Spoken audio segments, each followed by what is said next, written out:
হ্যাঁ, প্রিয় শিক্ষার্থীবৃন্দ, আজকে আমি তোমাদের জন্য প্রিন্সিপালস অফ ফিন্যান্সের লং টার্ম যে ফাইন্যান্স আছে তোমাদের অধ্যায়টি, সেটা নিয়ে আলোচনা করব। তোমাদের এই অধ্যায়টি খুবই গুরুত্বপূর্ণ, বিশেষ করে তোমরা যারা টাইম ভ্যালু অফ মানি করেছ তারা এই অধ্যায়টা খুব ভালোভাবে বুঝতে পারবা। এই অধ্যায়টি অ্যাকাউন্টিং ডিপার্টমেন্টের স্টুডেন্টস ছাড়াও তোমরা যারা ব্যবস্থাপনা বিভাগে আছো, প্রিন্সিপালস অফ অ্যাকাউন্টিং যারা আপনার পড়ছো দ্বিতীয় বর্ষে, তাদের জন্য অধ্যায়টি খুবই গুরুত্বপূর্ণ। তো ওই যেহেতু ফিন্যান্সের একটি অধ্যায়, তো সেখানে আসলে এটা ফিন্যান্স হলেও এটা অ্যাকাউন্টিংয়েরও একটা অধ্যায়। আমরা যারা অ্যাকাউন্টিং ডিপার্টমেন্টে পড়াশোনা করি তারা বিভিন্ন সময় অ্যাকাউন্টিংয়ের কোর্সের মধ্যে আমরা এই অধ্যায়টি পাব। তো আমরা আজকে এই অধ্যায়টি সম্পর্কে আলোচনা করব। তো এই অধ্যায় যেটা আছে লং টার্ম ফাইন্যান্স সম্পর্কে তোমরা অনেকেই জানো। লং টার্ম ফাইন্যান্স হলো যে দীর্ঘ সময়ের জন্য প্রতিষ্ঠানে তহবিল সংগ্রহ করা।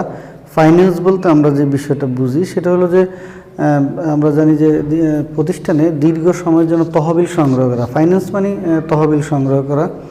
তো লং টার্ম ফাইন্যান্স মানে সেটা 10 বছর বা 15 বছরের জন্য তহবিল সংগ্রহ করা, সেটাকে লং টার্ম ফাইন্যান্স বলে। তো এই লং টার্ম ফাইন্যান্সের মধ্যে অনেক ধরনের উৎস আছে, কেমন? সেই উৎসের মধ্যে আমরা যেটা প্রথমে আজকে আমি বলবো, সেই উৎসগুলো কি কি আমাদেরকে আগে এই বিষয়টা একটু খেয়াল রাখতে হবে। তার মধ্যে আমি তোমাদেরকে বলি, লং টার্ম ফাইন্যান্সের মেইনলি 4টা উৎস আছে। একটা উৎস হলো যে বন্ড, কেমন? বন্ড বা ডিবেঞ্চার, বন্ড বা ডিবেঞ্চার। 2 নম্বরে হলো ভ্যালু অফ, 2 নম্বর হলো ইকুইটি শেয়ার, ইকুইটি শেয়ার বা যেটাকে আমরা অর্ডিনারি শেয়ার বা স্টকও বলে থাকি। 3 নম্বরে হলো প্রিফারেন্স শেয়ার, হ্যাঁ, প্রিফারেন্স শেয়ার। 4 নম্বরে হলো রিটেন আর্নিংস। এটা হলো লং টার্ম ফাইন্যান্সের মেইন যে সোর্স আমরা বলে থাকি। সেই মেইন সোর্স হলো যে এই bond, equity share, preference share এবং রিটেন আর্নিংস। এটা হলো লং টার্ম ফাইন্যান্সের সোর্স। তো অনেক ধরনের সোর্স আছে। তার মানে আমরা এখানে যেটা করব সেটা হলো যে এই 4টার মধ্যে আমরা খেয়াল রাখতে হবে যে আমাদের এখানে এই 3 ধরনের নর্মালি আমরা করে থাকি। আমরা অর্থাৎ প্রতিষ্ঠান নর্মালি এই 3 ধরনের বাহ্যিক উৎস থেকে টাকা সংগ্রহ করে থাকে। আর রিটেন আর্নিংস হলো ইন্টারনাল উৎস, অর্থাৎ রিটেন আর্নিংসটা হলো প্রতিষ্ঠান যদি তাদের টাকা তারাই যদি ব্যবহার করে, সেটা হলো রিটেন আর্নিংস। তো এখানে এই 3টার মধ্যে আমরা 3টা নিয়ে আমরা আলোচনা করব, কেমন? তো লং টার্ম ফাইন্যান্সের যে উৎস, এই 3টার মধ্যে আমরা আজকে যেটা নিয়ে আলোচনা করব সেটা হলো যে বন্ড। হ্যাঁ, বন্ড জিনিসটা কি? দেখো এখানে বলা আছে যে bond is a long term debt, bond is a long term debt instrument issued by a company or government. অর্থাৎ বন্ডটা হলো যে বন্ড বা ডিবেঞ্চার হলো একটা ঋণপত্র। অর্থাৎ এই প্রতিষ্ঠানের যখন টাকার প্রয়োজন হবে তখন প্রতিষ্ঠান এই বন্ড বাজারে ছাড়বে। হ্যাঁ, তো কোন বাজারে ছাড়বে, কি বাজারে? এটা হলো নর্মালি মূলধন বাজার আমরা বলে থাকি, বা যেটাকে আমরা ক্যাপিটাল মার্কেট।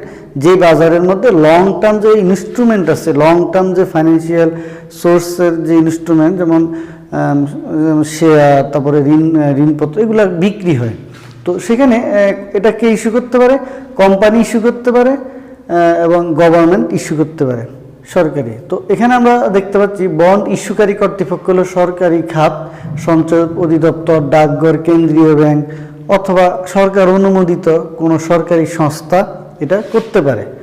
এছাড়া বেসরকারি খাতে নিবন্ধিত যৌথ মূলধনী যে কোম্পানি আছে তারাও তোমার বন্ড ইস্যু করতে পারে। তাহলে বন্ড ইস্যুকারী হলো সরকারি এবং বেসরকারি, 2টা খাতেই আমরা জানলাম যে এই জিনিসটা করা যায়। এবার আমরা দেখব যে বন্ড জিনিসটা কত প্রকার, বন্ডটা কত ধরনের বন্ড হইতে পারে। তো এই বন্ডটা আসলে বন্ড হলো আমরা জানি অ্যাকাউন্টিংয়ে বন্ড বা ঋণপত্র হলো একটা দায়, কেমন?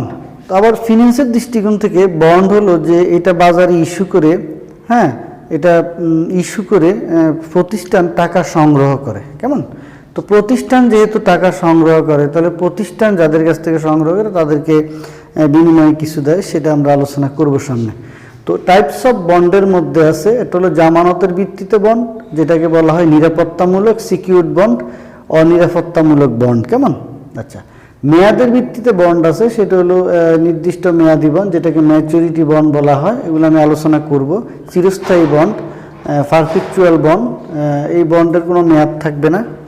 আচ্ছা, বিশেষ বৈশিষ্ট্যের ভিত্তিতে বন্ড হলো জিরো কুপন বন্ড, আয় বন্ড, তলবি বন্ড, রূপান্তরযোগ্য বন্ড, অনেক ধরনের বন্ড আছে। তবে আমরা নর্মালি যেগুলো নিয়ে আলোচনা করব সেটা আমি তোমাদেরকে কিছুক্ষণের মধ্যেই দেখিয়ে দিব।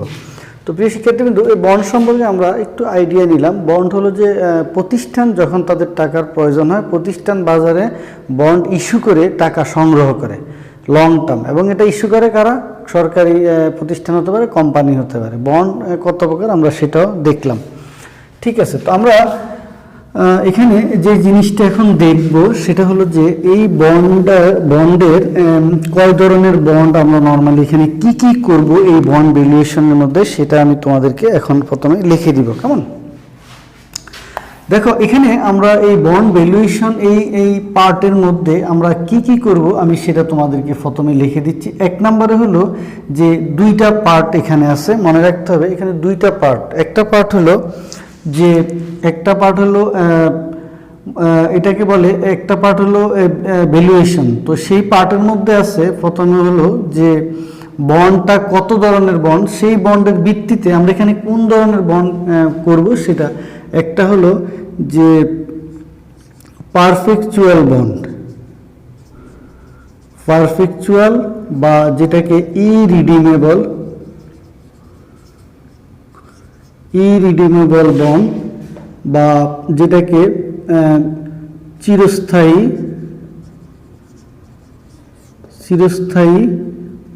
বন্ড বলে থাকে, কেমন? চিরস্থায়ী বন্ড। তো দেখো, চিরস্থায়ী বন্ডটা যেটা আমরা এখানে দেখব সেটা হলো B0 = ইন্টারেস্ট KD, কেমন? তোমরা জানো যে মূল্যায়ন কি, সেটা আমি ভ্যালুয়েশন কি সেটা আমি কিছুক্ষণ পরে তোমাদেরকে দেখাচ্ছি। 2 নম্বরে আমরা করব সেটা হলো যে zero coupon bond, zero coupon bond. সেই বন্ডটা, জিরো কুপন বন্ডটা হলো যে বন্ড কিনলে কোনো সুদ পাওয়া যায় না, যেটার মধ্যে কোনো সুদ নাই এখানে, সেটা হলো যে ম্যাচুরিটি ভ্যালু 1 + KD আর হলো N। 3 নম্বরে হলো যে আছে সেটা হলো যে রিডিমেবল বন্ড, রিডিমেবল বা ম্যাচুরিটি বন্ড যেটাকে বলে থাকে, ম্যাচুরিটি বন্ড, কেমন? সেটা হলো দেখো তোমরা B0 = এটাকে B0 বলা হয়, P0 বলা হয়, কেমন? B0 সেটা হলো দেখো এখানে যেটা দেওয়া আছে সেটা হলো যে এটা হলো ইন্টারেস্ট KD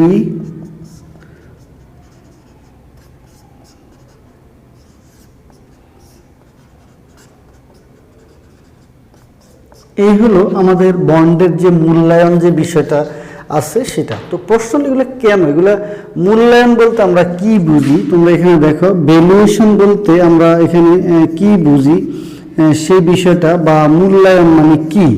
দেখো, এটা অনেক গুরুত্বপূর্ণ একটা বিষয়। মূল্যায়ন বলতে আমরা বলি যে দেখো, আমি আমার মূল কথা হলো এখানে 0, এখানে ধরো 10, কেমন? এটা 10, অর্থাৎ এখানে আমাদেরকে একজন বিনিয়োগকারীর দৃষ্টিকোণ থেকে আমরা হিসেবটা করব। দেখো, আমি যদি একটা বন্ড, মনে করো আমি যদি একটা বন্ড যদি 1000 টাকা দিই, এই মুহূর্তে আমি একটা বন্ড ক্রয় করি, এই বন্ড থেকে প্রতিষ্ঠান আমাকে কি দিবে? এই বন্ডটা থেকে প্রতিষ্ঠান আমাকে সুদ দিবে। কত %? ধরো আমাকে 10% সুদ দিবে প্রতিষ্ঠান। এই টাকাটা প্রতিষ্ঠান আমাকে 10 বছর পরে ফেরত দিয়ে দিবে, যেটাকে বলা হয় ম্যাচুরিটি ভ্যালু। তাহলে ফেস ভ্যালু হলো যে আমি এখন যেই বন্ড যেটা থাকবে, ওই বন্ডটা আমি যদি এখন ক্রয় করি, ক্রয় করলে 10 বছর পরে আমাকে আমার বন্ডটা ফেরত দিয়ে দিবে। আমি বন্ডটা ফেরত দিয়ে দিলে আমাকে টাকা দিয়ে দিবে। তাহলে আমার লাভটা কি? লাভ হলো এই 10 বছর পর্যন্ত আমি সমানভাবে সুদ গ্রহণ করতে থাকব, যেটাকে বলা হয় ইন্টারেস্ট গ্রহণ করব। এই ইন্টারেস্টটা যেহেতু সমান,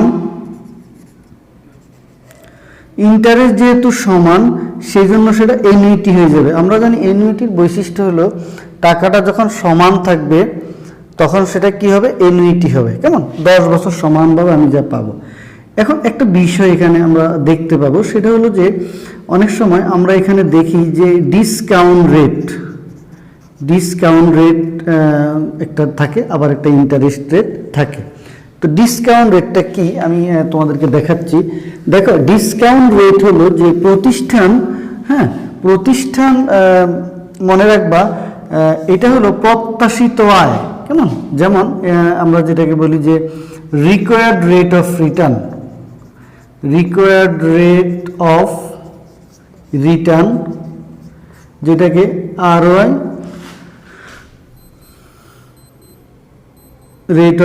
রিকোয়ার্ড রেট অফ রিটার্ন। কেমন, অথবা এটাকে আমরা বলা হয় রিটার্ন অন ইনভেস্টমেন্ট। তো আমরা জানি যে আমাদের দুটো জিনিস আছে, একটা হলো ইন্টারেস্ট আছে। কেমন, এটা হলো যে এই ইন্টারেস্টটা হলো যে প্রতিষ্ঠান বিনিয়োগকারীকে যে সুদ দেয়। প্রতিষ্ঠান বিনিয়োগকারীকে ধরো 10% সুদ দিল, প্রতিষ্ঠান বিনিয়োগকারীকে সুদ দেয় সেটা হলো ইন্টারেস্ট। তাহলে এই যে কেডি বা যেটাকে আমরা বলি রিটার্ন অন ইনভেস্টমেন্ট, যেটাকে আমরা বলি এই যে আমরা রিকোয়ার্ড রেট অফ রিটার্ন, বা যেটাকে আমরা প্রত্যাশিত আয় আমরা বলি, সেই জিনিসটা আসলে কি? সেই জিনিসটা হলো, তোমরা লক্ষ্য করো, প্রতিষ্ঠানে আমি যদি বিনিয়োগ করি, আমি যদি বন্ড ক্রয় করি, প্রতিষ্ঠান আমাকে 10% সুদ দিবে। আর এই ডিসকাউন্ট হতে পারে ধরো 11% বা 12% বা 9% বা 10%।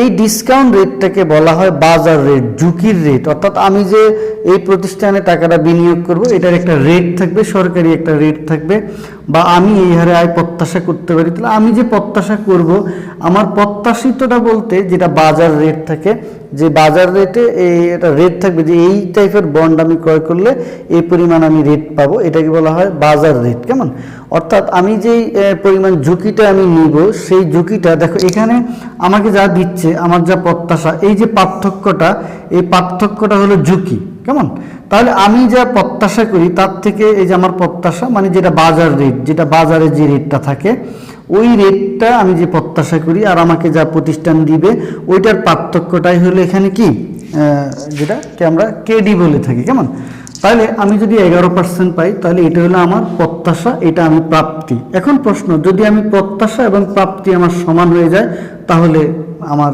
বন্ডের মূল্য, আজকের মূল্য সমান হবে।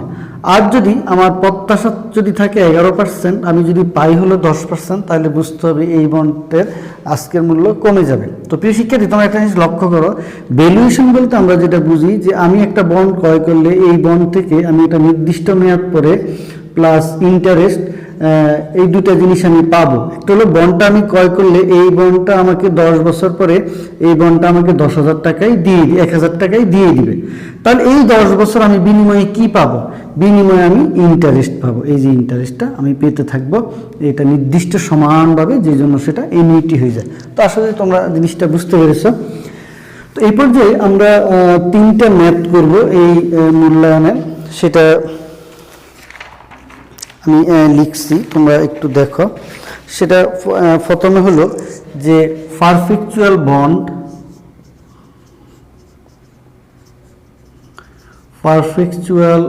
বন্ড, কেমন, যেটাকে আমরা বলি চিরস্থায়ী বন্ড বা চিরস্থায়ী ঋণপত্র। তোমরা একটু লক্ষ্য করো, সেখানে দেওয়া আছে, আমি একটা ম্যাথ লিখছি। এই বন্ডের কোনো মেয়াদ নেই। কেমন, যেহেতু আমি প্রেজেন্ট ভ্যালুতে আছি, প্রেজেন্ট ভ্যালু, এই বন্ডে আমি প্রেজেন্ট ভ্যালু নির্ণয় করব। তাহলে এই বন্ড যদি ক্রয় করি, আমি অনির্দিষ্টকালের জন্য যতদিন প্রতিষ্ঠান টিকে থাকবে ততদিন আমি এই প্রতিষ্ঠান থেকে শুধু সুদ পেতে থাকবো। কেমন? সুদ পেতে থাকবো। দেখো আমি শুধু সুদ পেতেই থাকবো। তাহলে আমি এই যে 80 টাকা করে আমি প্রতি বছর আমি যে সুদ পেতে থাকবো, সেটা তাহলে কি সমানভাবে যে টাকাটা পেয়ে যাব, তাহলে সেটা এনুইটি হবে। এনুইটির একটা বৈশিষ্ট্য হলো যে বছর সমান হতে হবে এবং টাকাটা সমান থাকতে হবে, তাহলে সেটা এনুইটি। লক্ষ্য রাখবা, যদি সময় নাও থাকে কিন্তু টাকার পরিমাণ যখনই সমানভাবে গ্রহণ অথবা সমানভাবে প্রদান হয়, তখন সেটা হবে এনুইটি। যেহেতু আমি টাকাটা গ্রহণ করছি, তাহলে প্রেজেন্ট ভ্যালুর কনসেপ্ট হলো যে এখন থেকে নির্দিষ্ট সময় পরে যে পরিমাণ টাকা তুমি গ্রহণ করবা, ওইটার আজকের মূল্য কত। আমরা পড়ছি ভ্যালুয়েশন অফ বন্ড। তার মানে আমি একটা বন্ড, যদি বন্ডটা আমি কত টাকা দিয়ে ক্রয় করলাম আমি জানি না, ওই বন্ড থেকে আমি প্রতি বছর 80 টাকা করে গ্রহণ করছি এবং আমার ডিসকাউন্ট রেট অথবা কেডি হলো আমার 8%। আমি প্রত্যাশা করি ওই বন্ড থেকে আমার 8% হলো হয়। তাহলে এই বন্ডের আমার মূল্য কত? দেখো এখানে দেওয়া আছে B0 সমান ইন্টারেস্ট আর হলো কেডি। তাহলে আমার ইন্টারেস্ট যদি 80 হয় আর কেডি যদি 0.08 হয়, তাহলে আমার কত টাকা? কেমন? তাহলে এই বন্ডের মূল্য, আজকের মূল্য হলো 1000। দেখো তাহলে আমি এই আমরা যদি নির্ণয় করি B0 সমান হলো 1000। কেমন? তার মানে আমি এই বন্ড থেকে আজীবন যে আমি সুদটা পেতে থাকবো। চিরস্থায়ী বৈশিষ্ট্য হলো যে আমি আমার কোনো মেয়াদ থাকবে না, আমি নির্দিষ্ট সময় পরে বন্ডটা ক্রয় করলে আমি নির্দিষ্ট সময়ে সুদ পেতে থাকবো। যে সমানভাবে আমি সুদটা পেতে থাকবো, এটাই হলো আমার কি চিরস্থায়ী বন্ড। কারণ এটা কোনো মেয়াদ থাকবে না, এটা আজীবন আমি পেতে থাকবো। তো চিরস্থায়ী বন্ডটা আমরা বুঝতে পারলাম। এরকম আমরা যখনই এটা চেনার উপায় হলো, এই বন্ডের মধ্যে কোনো মেয়াদ থাকবে না, জাস্ট ইন্টারেস্ট থাকবে এবং তোমার এখানে বাট্টার হাত থাকবে। তার মানে আমি যে বন্ডটার যদি আমি এখন যদি আমি 1000 টাকা দিয়ে একটা বন্ড ক্রয় করি, তাহলে ওই বন্ড থেকে আমি আজীবন কি করব? এই শুধু 80 টাকা বছরে 8% সুদ পেতে থাকবো। এটাই হলো চিরস্থায়ী বন্ড। কেমন?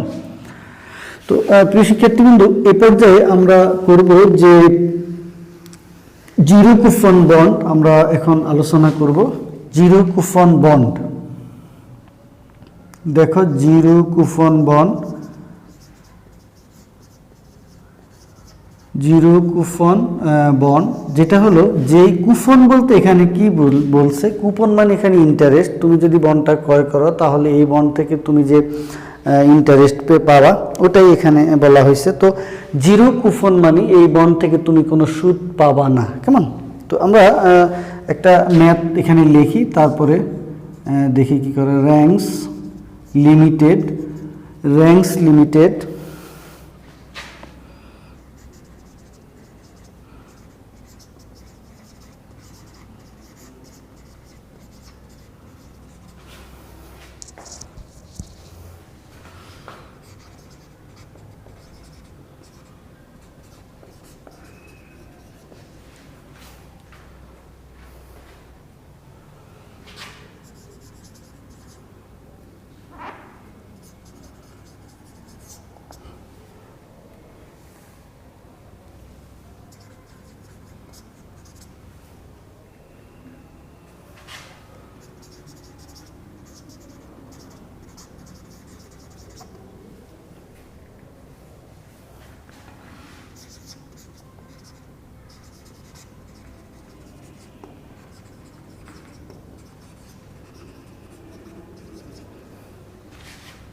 তো আমরা একটা ম্যাথ লিখলাম এখানে। দেখো দেওয়া আছে ranks limited issue a zero coupon bond having 10 years, আর কি সে 10 বছরের জন্য একটা zero coupon bond ranks limited issue করেছে।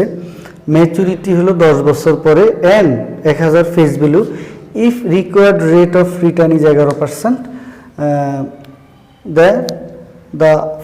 Find the value of the then the then find the value of the bond বলছে। যদি খেয়াল করো এখানে একটা জিনিস লক্ষ্য করো তোমরা, দেখো আমি বারবার এটা কেন আঁকছি, এটার উদ্দেশ্য হলো আমরা এটা ভ্যালুয়েশন মানে প্রেজেন্ট ভ্যালুর কনসেপ্ট, কেমন?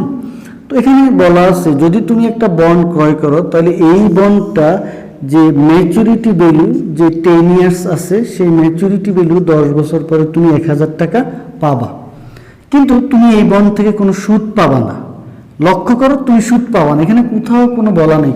তাহলে বলো যে এখানে এটা কি, এই 11%টা কি? রিকোয়ার্ড রেট অফ রিটার্নটা হলো ওইটার মানে এটা হলো 72 কিতো, অর্থাৎ যেটা নাকি আমরা ডিসকাউন্ট রেট বলে থাকি, মানে তোমাকে তারা কত পার্সেন্ট ইন্টারেস্ট দিবে সেটা কিন্তু এখানে নাই, 0%, তার মানে ইন্টারেস্ট নাই। তার মানে তুমি তাহলে বন্ড কেন ক্রয় করবা, তাই না? জিরো কুপন বন্ড তুমি সবসময় কম দামে ক্রয় করবা। তাহলে এই বন্ডের আমরা আজকের মূল্য নির্ণয় করব, যেটাকে আমরা B0 বলে থাকি, এর আজকের মূল্য কত। তো যেই জন্য আমরা এই ম্যাথটা করব। তাহলে এই বন্ডের হলো ডিসকাউন্ট রেট হলো 11%, ঠিক আছে? তাহলে আমরা যদি করি তাহলে দেখো 11% হয়, তাহলে আমরা এখানে যদি করি তাহলে B0 সমান ম্যাচুরিটি ভ্যালু 1 প্লাস KDN, কেমন? তো ম্যাচুরিটি ভ্যালু যদি 1000 হয়, 1 প্লাস KD হলো আমার এখানে 0.11 আর হলো 10।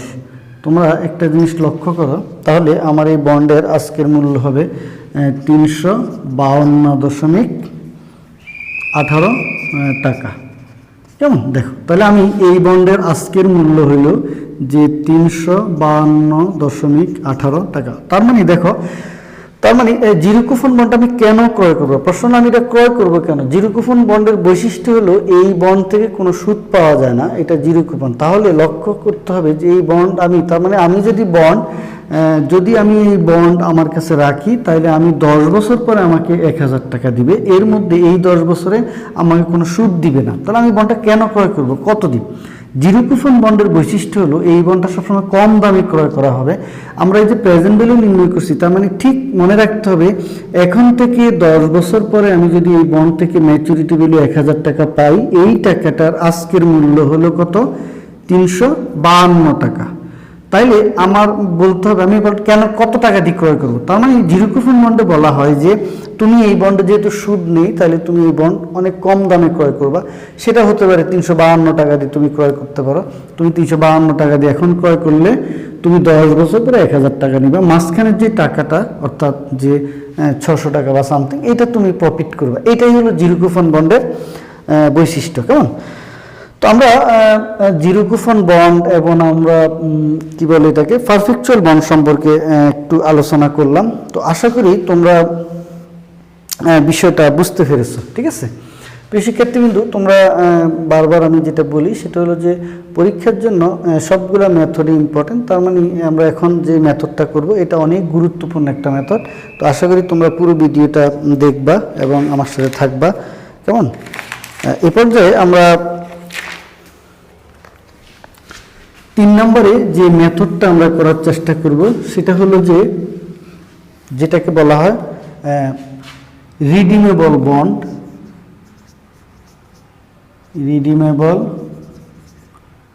বন্ড অথবা যেটাকে আমরা বলেছিলাম ম্যাচুরিটি বন্ড।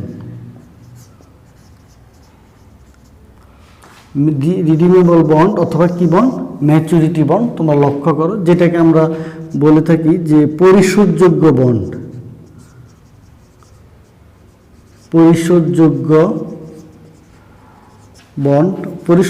বন্ড অথবা যেটাকে বলা থাকে কুপন বন্ড। কুপন বন্ড মানে এই বন্ড থেকে আমি সুদ পাবো।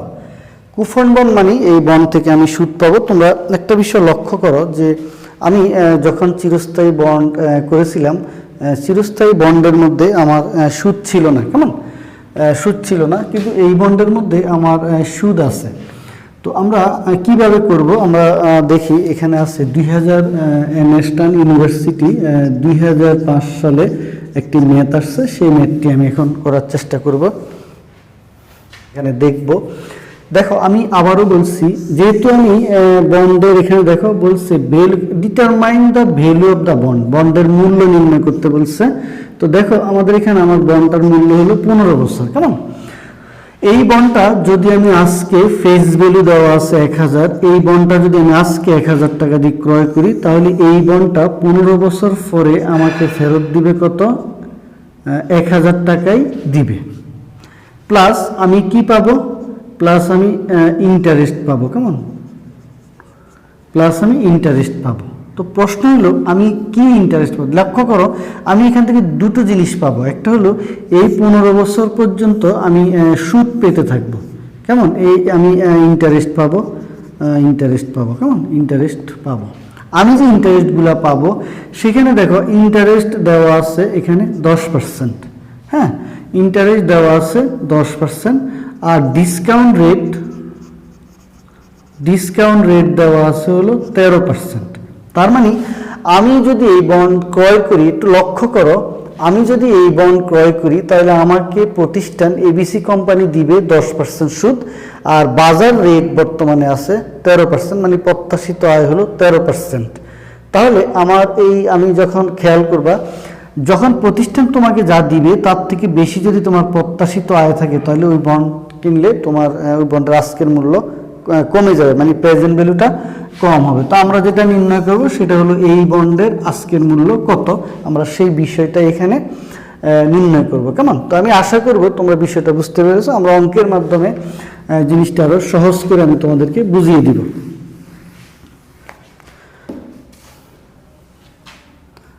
তো আমরা এখানে প্রথমে লিখব, দেখো এটা হলো তোমরা যারা টাইম ভ্যালু অফ মানি করেছো তাদের জন্য জিনিসটা অনেক ইজি, তারা বুঝতে পারবা এই সূত্রটা। কেমন, এই সূত্রটা হলো প্রেজেন্ট ভ্যালু অ্যানুইটির জন্য, সুদের জন্য, প্লাস ম্যাচুরিটি ভ্যালু হলো 1 প্লাস কেডি এন। দেখো অর্থাৎ আমি এখানে যেটা বোঝাতে চাচ্ছি তোমাদের, তোমরা একটু লক্ষ্য করো, সেটা হলো যে এই ম্যাথটার মধ্যে আমরা যখনই ম্যাথগুলো করব, আমরা চেষ্টা করব এই ম্যাথের তোমার যে ইয়েটা আছে ক্যালকুলেশনগুলো আমরা এখানে করার চেষ্টা করব। তাহলে এখানে এ দেওয়া আছে, এ হলো মানে ইন্টারেস্ট। কেমন, সরি এখানে আমরা এ না দিয়ে এখানে আমরা ইন্টারেস্টটাও দিতে পারি, বা এখানে আই না দিয়ে আমরা এখানে দিব কেডি, আর এখানে দিব আমরা ইন্টারেস্ট। তাহলে সহজ হবে। দেখো আমার এখানে ফেস ভ্যালু দেওয়া আছে 1000 টাকা, আমার এখানে ইন্টারেস্ট হলো 1000, 10%, তাহলে 100 টাকা। কেমন, আমি ইন্টারেস্ট পাচ্ছি কত? 100 টাকা। ওকে, আমি 100 টাকা এখান থেকে আমি ইন্টারেস্ট পাচ্ছি। এবার আমরা যেটা নির্ণয় করব সেটা হলো আমার এখানে কেডি দেওয়া আছে হলো 13%, তারপরে ম্যাচুরিটি ভ্যালু হলো 1000, এন দেওয়া আছে আমার এখানে 15। দেখো আমি সব এখানে পেয়ে গেলাম। তো আমরা এখন কি করব, আমরা এখানে দেখব যে কিভাবে আমরা জিনিসটা করি। তাহলে এখানে যেটা দেওয়া আছে ইন্টারেস্ট আমি পেয়ে গেলাম 100, কেডি হলো আমার 13,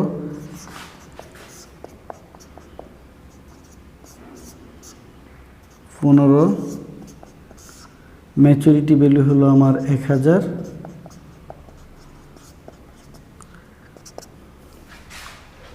তাহলে আমরা ক্যালকুলেশনটা করে ফেলি।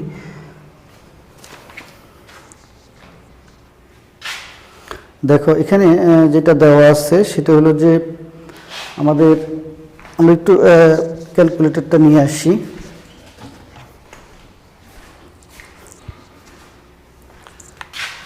প্রথমে হলো এখানে 100 ভাগ 0.13, 769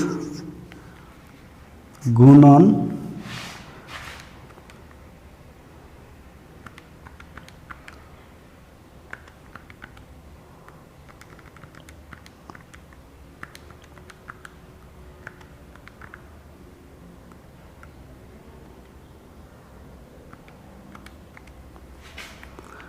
.8401092, কেমন, প্লাস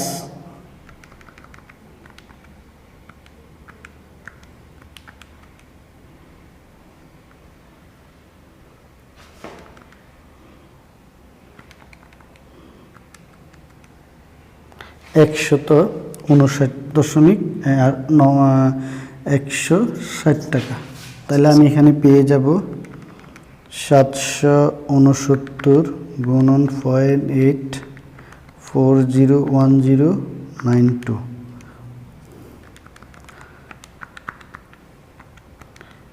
0.8401092। তাহলে 646 প্লাস 160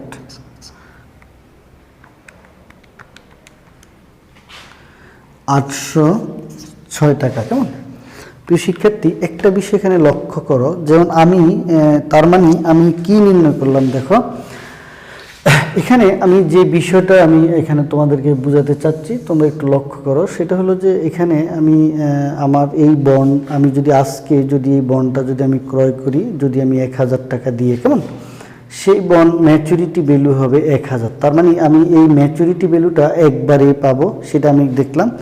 এবং খেয়াল করো, এই বন্ড থেকে আমি ইন্টারেস্ট পাচ্ছি 10%, এটা আমাকে প্রতিষ্ঠান দিচ্ছে, কিন্তু আমার প্রত্যাশিত হলো ডিসকাউন্ট হলো আমার 13%।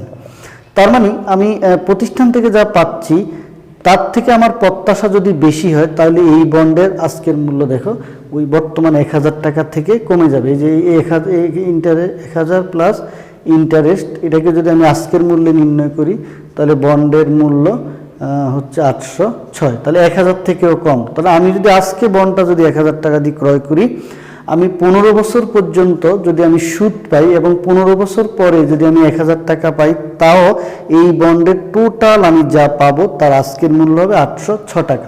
তার মানে এটা কেন হলো, যদি ডিসকাউন্ট রেটটা বেশি হয়, তাহলে লক্ষ্য রাখতে হবে ডিসকাউন্ট রেট যদি বেশি হয়, ডিসকাউন্ট রেট বেশি হলে তুমি মনে রাখতে হবে তুমি যা প্রত্যাশা করছো তার থেকে প্রতিষ্ঠান থেকে তুমি সুদ পাচ্ছ কম, তাহলে তোমার বন্ডের আজকের মূল্যটা কমে যাবে। তো আশা করি তোমরা এই তিনটা মেথড আমি তোমাদের সাথে আলোচনা করলাম। কেমন এই পর্যায়ে আমরা আরেকটি ম্যাথ করার চেষ্টা করব। তো আশা করি তোমরা ততক্ষণে আমার সাথেই থাকবা। আশা করি তোমরা ম্যাথটা বুঝতে পেরেছো। কেমন তো আমরা যে কোনো ধরনের ম্যাথ আমরা এইভাবেই করে ফেলতে পারবো। কেমন তো আমি এখন যে ম্যাথটা করব সেই ম্যাথটা তোমাদের কোন সালে আসছে আমি একটু দেখি।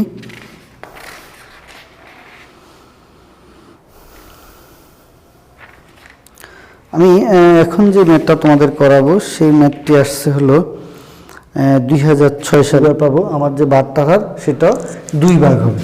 তো আমরা এটা করি। এখানে দেখো এখানে দেওয়া আছে ফেস ভ্যালু হলো 2000, কুপন রেট হলো 13%, তাহলে ইন্টারেস্ট হলো 2000 গুণন 13% হলো 260 টাকা। এরপরে হলো এন হলো 7, ম্যাচুরিটি ভ্যালু হলো এখানে দেওয়া আছে 2000, ঠিক আছে। আর এই তো আমরা তথ্য পেয়ে গেলাম। এম হলো 2, যদি হাফিয়া তাহলে 130 ভাগ হলো 0.075 সমান হলো এখানে হলো 1733 গুণন, আবার আমরা যদি ওইটা ওইভাবে করি তাহলে 1:065 পাওয়ার 14.5899 প্লাস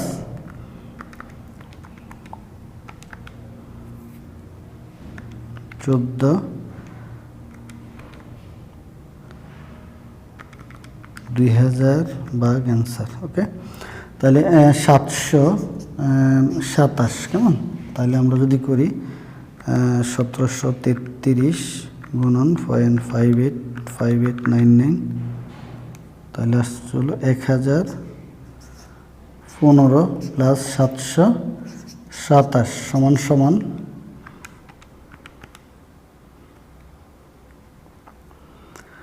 1742। কেমন 1742 টাকা আসবে। তোমরা একটা জিনিস লক্ষ্য করো, দেখো আমরা এখানে ইন্টারেস্ট কিন্তু আমাদের এখানে 260 টাকাই ছিল, আর ইন্টারেস্টটা আমার এখানে কেডি 15 ছিল। তো কেডি যদি 15 হয় তাহলে আমরা এটা অর্ধেক করলে 7, তাহলে এইভাবেই আমরা জিনিসটা করব। দেখো আজকের মূল্য হলো 1762। যদি হাফ ইয়ারলি হয় তাহলে এটা হবে 2, যদি কোয়ার্টারলি হয় এটা হবে 4। এইভাবে আমরা জিনিসটা সমাধান করব। তো আশা করি তোমরা এই 3টি ম্যাথ বুঝতে পেরেছো। এরপরেও যদি তোমাদের কোনো প্রশ্ন থাকে তোমরা আমাকে অবশ্যই করবা। এরপরে আমি তোমাদের YTM সম্পর্কে একটু আলোচনা করার চেষ্টা করব। তো ততক্ষণে অবশ্যই তোমরা ভালো থাকবা, সুস্থ থাকবা। সবাইকে ধন্যবাদ জানিয়ে এখানে শেষ করছি। খুদা হাফেজ।